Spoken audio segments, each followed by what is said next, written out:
Tense TV நேயர்களுக்கு வணக்கம். 3 சீட்டுகள் மற்றும் ஒரு பொது தொகுதி கேட்ட விசிகாவுக்கு 2 சீட்டுகள், அதுவும் தனித்தொகுதிகள் மட்டுமே திமுகவானது ஒதுக்கியிருக்கு. இது குறித்து பல்வேறு விமர்சனங்கள் இருந்த சூழலில் திருமாவளவன் அவர்கள் முதல் முறையாக இதுக்கெல்லாம் வெளிப்படையாக பதில் சொல்லியிருக்காரு. காங்கிரசுக்கு 10, விடுதலை சிறுத்தைகளுக்கு 2, ஏன் திமுக 3 தொகுதி தந்திருக்க கூடாது? ஏன் திருமாவளவன் 3 தொகுதி தரலன்னா அந்த கூட்டணியில் இருக்கணும்? ஐஜேகே அப்படிங்கிற ஒரு கட்சியை தவிர 2019ஆம் ஆண்டு திமுக கூட கூட்டணியில் இருந்த அத்தனை கட்சிகளையுமே 2024ஆம் ஆண்டு தேர்தலில் சந்திக்க இருக்கிறாங்க.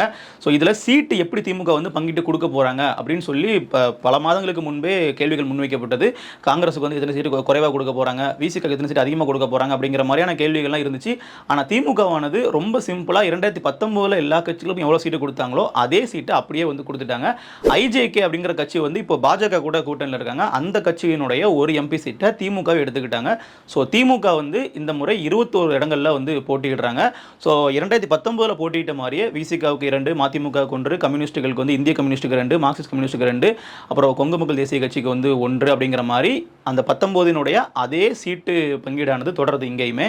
ஸோ இது வந்து பார்த்தீங்கன்னா விசிகாவினரிடையே ஒரு கடுமையான ஒரு கொந்தளிப்பை ஏற்படுத்தியிருக்குன்னே சொல்லலாம். காரணம் வந்து இந்த முறை விசிகாவினர் எப்படியாவது 3 சீட்டு வாங்கிடணும் அப்படிங்கிற ஒரு முனைப்பில் வந்து இருந்தாங்க. இது குறித்து விசிகாவினுடைய இளைஞரணி செயலாளர் பேசும்பொழுது கூட நாங்கள் வந்து கண்டிப்பாக வந்து 3 சீட்டு வாங்கிடுவோம், அதுவும் திருமாவளவன் அவர்களை கண்டிப்பாக நாங்கள் இந்த தடவை பொது தொகுதியில் வந்து நிப்பாட்டியே தீருவோம், இன்னும் ஒரு படி மேலே போய் அதிமுக வந்து எங்களுக்கு 6 சீட்டு கொடுக்கறதுக்கு ரெடியாக இருக்கிறாங்க, அப்படி இருக்கும்போது திமுக எங்களுக்கு அந்த விஷயத்தை பண்ணியே கொடுக்கணுன்ற மாதிரி வெளிப்படையாக வந்து ஊடகத்திலே வந்து பேட்டி கொடுத்துருந்தாங்க. ஆனாலும் விசிகவருக்கு பார்த்தீங்கன்னா இப்பொழுது 2 தொகுதிகள் மட்டும்தான் போட்டியிட வாய்ப்பு கிடைச்சிருக்கு.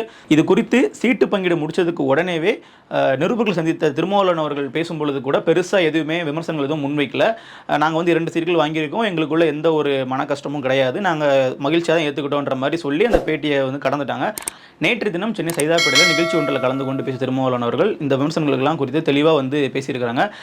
அதுலேயும் குறிப்பாக வந்து ஏன் அதிமுக கூட கூட்டணிக்கு போகலை, அவங்க 6 சீட்டு கொடுத்ததுக்கு அப்புறமாவும் ஏன் அதிமுக கூட கூட்டணிக்கு போகலை அப்படிங்கிறது குறித்தும் பேசியிருக்காரு.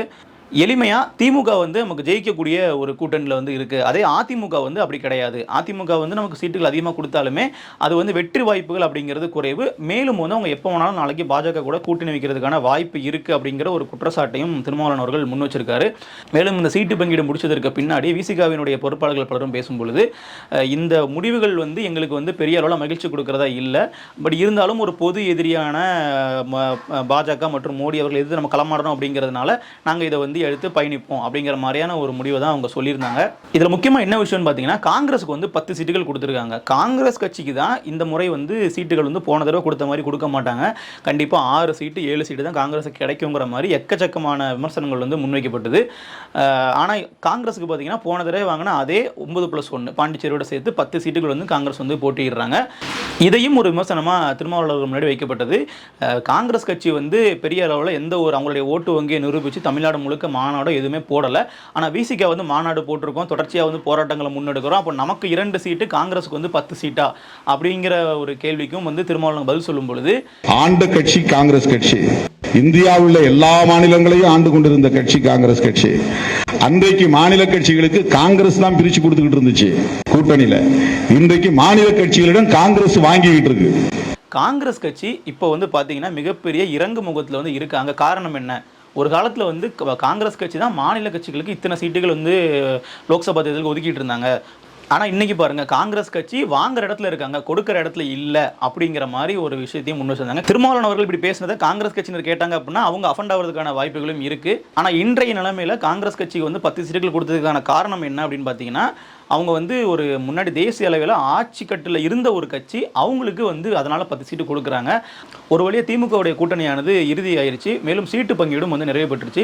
இதுக்கப்புறம் அவங்க தேர்தல் பணிகளை வேகமாக செய்ய ஆரம்பிப்பாங்க. ஆனால் இன்னும் அதிமுக மற்றும் பாஜகவினுடைய கூட்டணி இன்னும் முழுசாக முடிவாகலை, மேலும் எந்தெந்த கட்சி எவ்வளோ சீட்டு அப்படிங்கிறதும் இன்னும் தெளிவாக சொல்லப்படலை. விசிகாவிற்கு 2 தனித்தொகுதிகள் ஒதுக்குனது குறித்து நீங்கள் என்ன நினைக்கிறீங்க? விசிகாவுக்கு வந்து 3 சீட்டுகள் பொது தொகுதி கொடுத்துருக்கணுமா, இல்லை இப்போ இருக்கிற அரசியல் சூழலில் திமுகவுடைய கூட்டணியை இன்டாக்டாக வைக்கிறதுக்காக 2 சீட்டுகள் ஒதுக்குறது சரிதான் அப்படின்னு பார்க்குறீங்களா? கமெண்ட் பண்ணுங்கள் மக்களே. நன்றி.